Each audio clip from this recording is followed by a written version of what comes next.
セージする。一緒に私たちはここにいます。ここには夢がちゃんとある。フレンドならとも Salut tout le monde, c'est Seijoki et on se retrouve pour une nouvelle critique d'anime. Cette fois nous allons parler de Gakugurashi. Donc c'est un anime sorti en 2015, c'est un seinen possédant 12 épisodes. Et donc je vais vous faire un mini résumé avant de passer au spoiler. Donc c'est l'histoire de 4 lycéennes, Yuki, Yuri, Kurumi et Miki, qui font partie du club de vie à l'école. Et elles commencent une nouvelle journée tout à fait normale dans leur lycée, ou pas. Donc c'est un anime que j'ai vraiment bien aimé, enfin je l'ai pas trouvé excellent vu que voilà il y a quelques aspects que vous verrez qui ne sont pas très bien tournés, mais en tout cas l'ensemble est vraiment très bien foutu, surtout pour certains moments qui sont exceptionnels hein, et qui vraiment demandent d'avoir vu l'anime au moins une fois parce que c'est des coups de maître. Et donc à partir d'ici on va passer au spoiler, donc tous ceux qui n'ont pas vu cet anime, je vous conseille vivement de le regarder directement pour ne pas vous spoiler, parce que si vous lisez ne serait-ce qu'un résumé ou si vous voyez ne serait-ce qu'une fiche de cet anime, vous allez vous spoiler une certaine partie de l'anime. Et je vous le déconseille parce que moi j'ai été spoilé et ça a évidemment cassé un peu les effets. Mais c'est pas grave, attention c'est un seinen donc c'est pas fait pour n'importe qui, mais voilà c'est pas non plus extrêmement gore, c'est pas non plus extrêmement sexiste, c'est pas non plus voilà. Donc c'est un seinen, mais uniquement à cause de certains aspects de l'anime, hein, pas pour voilà la majorité de l'anime n'est pas vraiment choquant. Donc voilà, c'est à partir d'ici qu'on va commencer avec le premier aspect de cet anime. Donc j'en ai fait voilà une certaine liste, et donc on va commencer avec les aspects enfantins. Donc dans cet anime, il y a vraiment, donc on est au lycée, hein, donc ça veut dire que toutes les personnes que vous voyez dans cet anime sont au lycée, ou du moins à l'école sont au lycée. Donc ça veut dire que ils sont censés être au lycée. Est-ce que je dis ils sont censés parce que vraiment la majorité des personnes dans cet anime sont extrêmement enfantins. Donc vraiment ils ont une attitude qui manque de maturité et ils ont une tendance à vraiment être extrêmement imprudents. Et c'est d'ailleurs un truc qui est assez incohérent, mais on y reviendra plus tard. Donc est-ce que vraiment c'est possible d'être aussi enfantin au lycée? Parce que vraiment j'ai l'impression qu'ils ont vraiment une mentalité un peu trop basse. Mais bon, après, ça fait partie de l'anime et ça permet en fait de garder, je trouve, une atmosphère extrêmement sympathique. Mais bon, ça fait partie de l'anime, donc faut faire avec, mais voilà, faut pas s'étonner si vous voyez quelqu'un faire une connerie énorme. Donc, effectivement, la seule personne vivante, hein, en plus, qui est en plus voilà, de la prof qui est morte, qui a un peu de maturité, c'est un peu la présidente du club de vie à l'école. Mais même là, il y a des moments, elle prend des décisions un peu comme ça. Donc une chose en plus, c'est qu'il n'y a dans cet anime que des personnages de sexe féminin, ou du moins des personnages vivants de sexe féminin. Et il n'y a pas vraiment de raison pourquoi c'est comme ça, mais il faut avoir au moins remarqué cet aspect. Ensuite, si on vient à la direction artistique...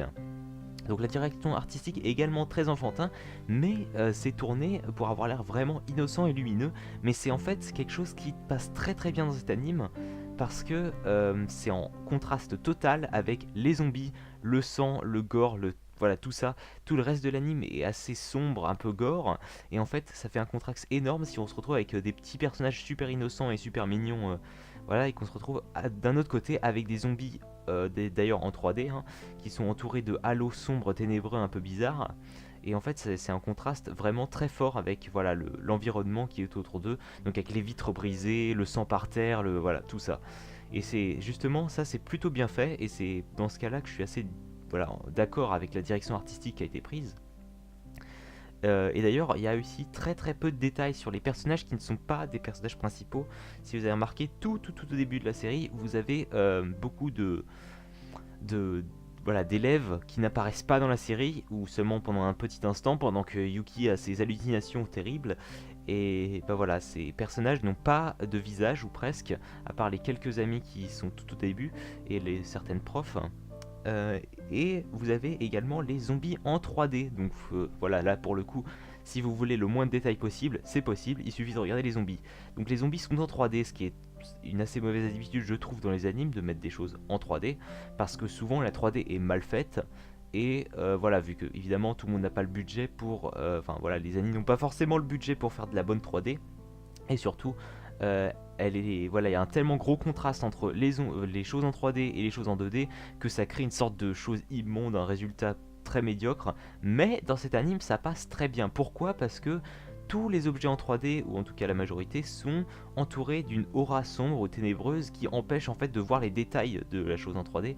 Et ça rend très très bien parce qu'au moment où on voit les choses en 3D, en fait l'atmosphère autour des choses en 3D devient très différente. Et c'est ça qui rend en fait, la chose et l'idée de mettre des choses en 3D très très intéressante. Et en plus, le fait qu'il y ait des halos et voilà, des choses qui voilent en fait l'identité de chaque personne, ça donne une chose, ça rend en fait les ennemis assez impersonnels et de sorte à voilà, les uniformiser en quelque sorte et leur enlever leur identité, et ça rend très très bien.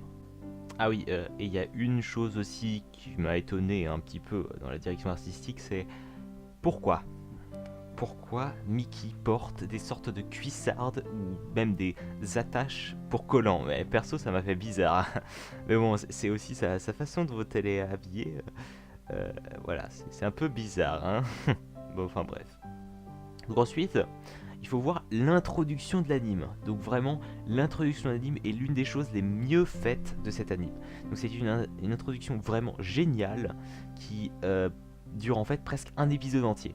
Donc on se retrouve avec une introduction où on commence une journée totalement normale. On se retrouve dans un anime School Life totalement normal, avec peut-être 2-3 incohérences dès le début, mais c'est tout quoi. On se doute pas tout de suite qu'est-ce qui va se passer. Puis ensuite on se retrouve, voilà, en plus les incohérences peuvent être un petit peu tournées pour être un peu drôles ou faire semblant d'être des gags. Et puis au fur et à mesure les incohérences se multiplient et on commence à sentir qu'il y a quelque chose qui cloche. Puis tout d'un coup, on nous confronte à une sorte de salle avec des verres brisés avec Yuki au centre. Et voilà, c'est là qu'on se rend compte que Yuki en fait est la seule qui est un peu dérangée. C'est pas les personnes qui entrent en trombe dans les salles de classe remplies d'élèves alors qu'il y a un cours qui sont en réalité celles qui sont atteintes psychologiquement ou qui font des conneries. En réalité, c'est Yuki qui a une maladie psychologique dès le début et qui vit un peu dans son propre monde épargné par la catastrophe. Et c'est ça qui est vraiment un coup de maître, parce que pendant presque un épisode, on a l'impression voilà, que c'est normal. On se retrouve dans un anime tout à fait basique, normal, et puis d'un coup on se retrouve dans un monde totalement horrible avec des zombies, voilà, les vers brisés, tout ça. Et c'est là qu'on se rend compte que cet anime est vraiment super bien tourné. Parce que moi personnellement, dans le premier épisode, je me suis assez ennuyé. Je me suis dit putain, mais c'est quoi ce bordel? C'est un anime tout à fait normal. Il y avait marqué zombie dans les genres, et là on se retrouve avec un anime school life basique. Et tout d'un coup, je me rends compte que l'anime vient de me mener par le bout du nez depuis un épisode. Et c'est ça qui est excellent, voilà. Donc ensuite, on se retrouve vers certaines transitions et des moments excellents. Donc en plus de cette introduction, on se retrouve avec d'autres clins d'œil, d'autres choses qui sont aussi bien tournées. Donc dès le début, on a voilà, la prof, le professeur Sakura, ou on appelle le plus souvent Megune, qui est en fait morte depuis longtemps, alors que pendant au moins 5 épisodes, elle est avec tout le monde. Et elle parle avec tout le monde, même si voilà, en fait, les moments où elle se fait ignorer par les autres élèves, on a l'impression que, voilà, c'est un gag, et en fait on se fout de sa gueule. Mais en réalité, pas du tout, c'est qu'elle est morte, et en fait la seule personne qui arrive à la voir, c'est Yuki.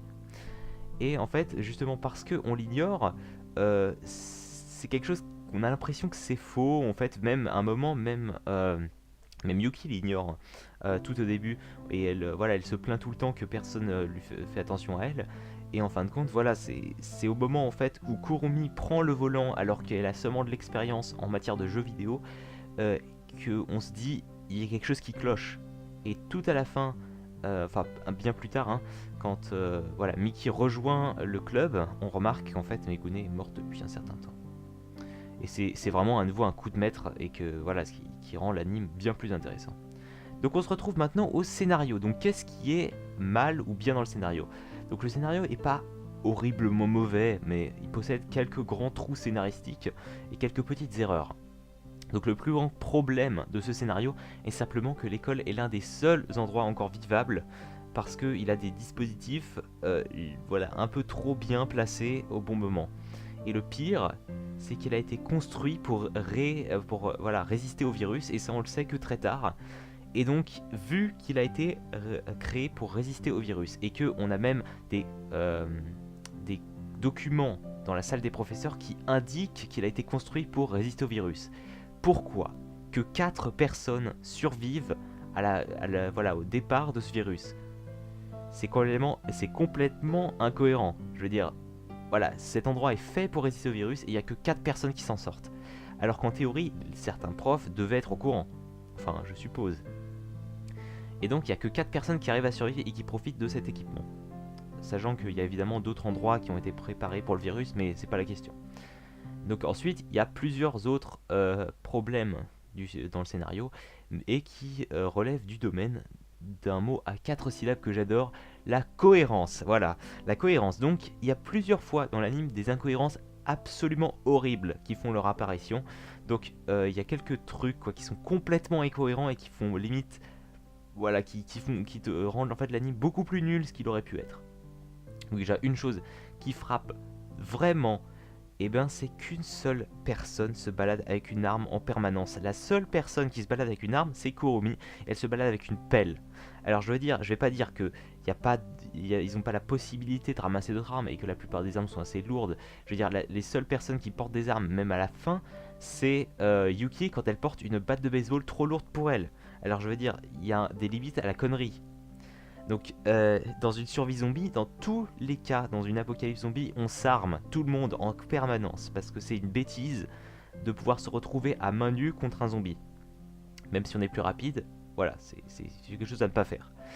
Et ensuite, il y a une autre chose qui est assez horrible, c'est que les barricades sont non seulement assez légères, mais en plus elles se trouvent uniquement aux escaliers et non aux portes. Donc déjà c'est très très simple de bloquer une porte par rapport à un escalier. Parce que l'escalier, je sais pas comment vous voulez faire pour bloquer un escalier, à part le remplir totalement d'armoires, de tables et de je sais pas quoi, c'est pas possible de bloquer un escalier. Ou très difficilement. En tout cas, comme elles l'ont fait, c'est de toute façon foutu d'avance. Donc voilà, ça fait très peur dès le début. Ensuite, elles ont expliqué à un moment qu'il n'y avait pas assez de tables valides. Mais non. Elles ont bloqué 3 endroits. 2 escaliers et un couloir, il me semble. En tout cas, c'est ce que j'ai pu me garder en mémoire. Et de ces 2 endroits, elles ont utilisé 4 rangées de tables sur une largeur de 4. Donc ça veut dire qu'elles ont utilisé 4 x 4 tables. Donc ça veut dire qu'elles se retrouvent avec 16 tables par endroit. Donc ça veut dire qu'elles ont 3 x 16 tables à utiliser avec des sortes de liens en métal.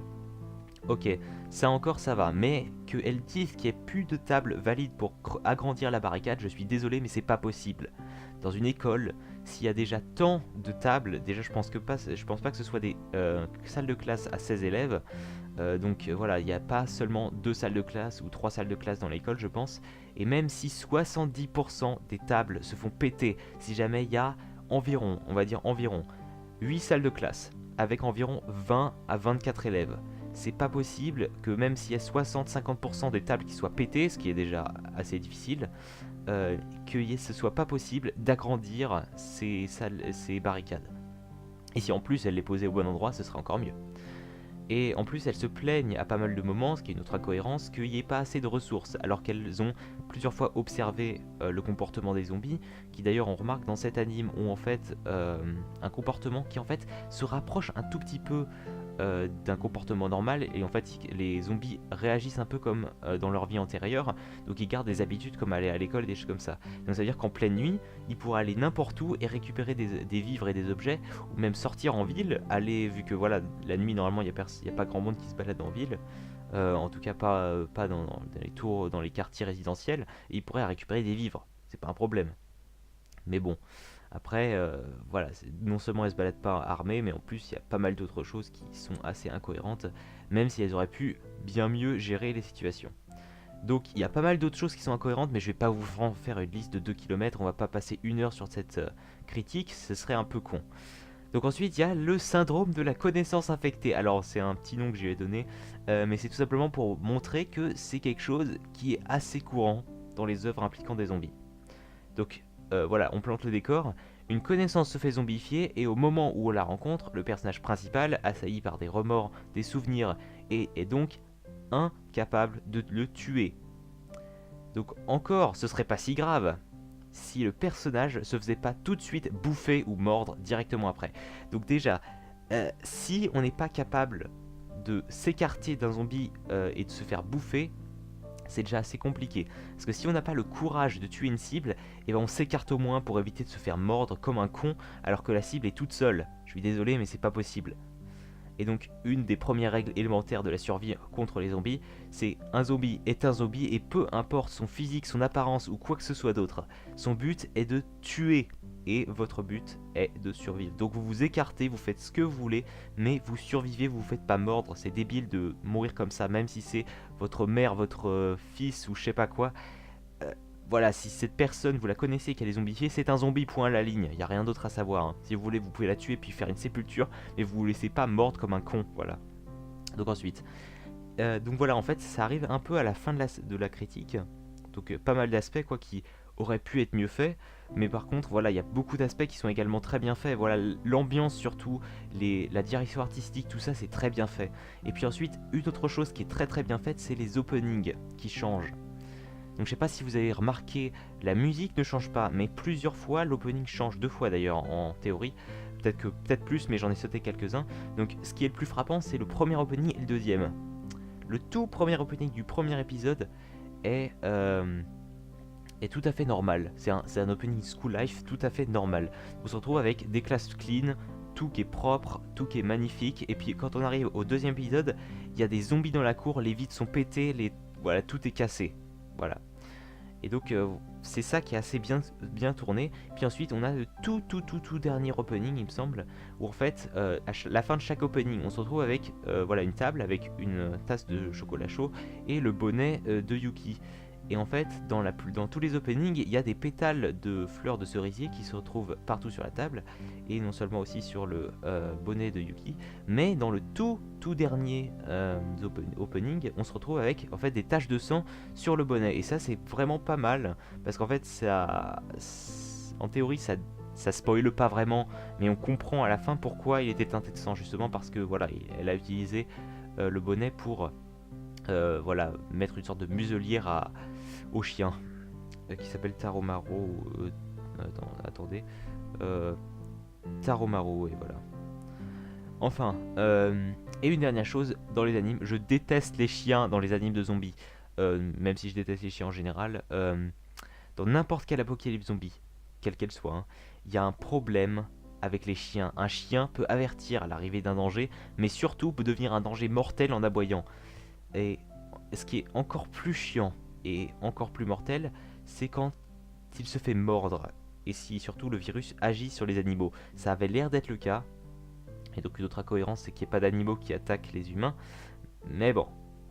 Et donc en plus de détester les chiens, Tarumaru est un chien qui est un élément assez comique de l'anime, ce que moi j'ai pas trouvé très appréciable, et surtout il fait pas mal de bêtises, et les filles elles s'en foutent. Elles s'en foutent complètement, et on a l'impression qu'à chaque fois qu'il fait une connerie, tout ce qui se passe, c'est qu'il se fait rattraper, mettre un collier, et puis c'est tout. Ils s'en foutent. C'est ça le problème. Moi personnellement, dès le premier moment où il aurait attiré des zombies, j'aurais pété la nuque. Voilà, c'est tout simple. Ou je l'aurais même voilà, bouffé, vu que voilà, c'est un être vivant, et puis il permet de faire des vivres. Mais bon, chacun ses goûts. Enfin voilà. C'est ici qu'on va se terminer la critique. Donc vous avez vu, j'ai un avis assez tranché sur l'anime tout de même. Mais bon, ça reste un anime plutôt bien tourné, surtout au niveau voilà, des introductions et des certains passages qui sont des coups de maître. La direction artistique est bonne, voilà, il y a pas mal de trucs, des aspects très très bien, mais voilà, il y a certaines idées quoi qui sont pas poussées de façon à rendre l'anime plus attrayant, et surtout à pas rendre l'anime 2 fois plus mauvais. Parce que effectivement il y a quelques trucs quoi qui sont voilà tellement incohérentes. Voilà, je vous ai déjà montré quelques incohérences qui sont un peu débiles. Voilà, c'est pas que les filles savent pas se protéger, c'est juste que l'anime a été écrit comme ça, le scénario est comme ça. Je peux pas dire autre chose là-dessus. C'est tout simplement mal conçu. Mais bon, c'est comme ça que ça a été fait. On n'y peut rien. Maintenant, c'est une œuvre terminée. En tout cas, les mangas continuent de sortir. C'est ça qui est une bonne nouvelle. Donc peut-être qu'on aura une suite. Mais voilà, il y a tellement d'incohérences que c'est dommage. C'est dommage. Mais bon, ça change pas que l'anime est très bien. Donc je vous conseille vraiment de le regarder si vous l'avez pas déjà fait. Si vous avez déjà écouté cette critique et que vous n'avez pas encore vu l'anime, c'est que vous avez fait une grosse bêtise, parce que vous avez raté un anime qui est juste sublime. sur certains aspects en tout cas. Et donc pour ceux qui ne l'ont pas fait et qui ont quand même vu cette critique, je vous conseille vraiment d'aller regarder cet anime si vous ne l'avez pas déjà fait, même si vous venez de vous spoiler au plus haut point. Bon, et bien j'espère que cette vidéo vous aura plu, et donc j'espère vous retrouver dans une autre critique sur ma chaîne ou n'importe quoi d'autre sur ma chaîne principale ou sur ma chaîne sur les animes. Allez, salut, c'était Sejoki.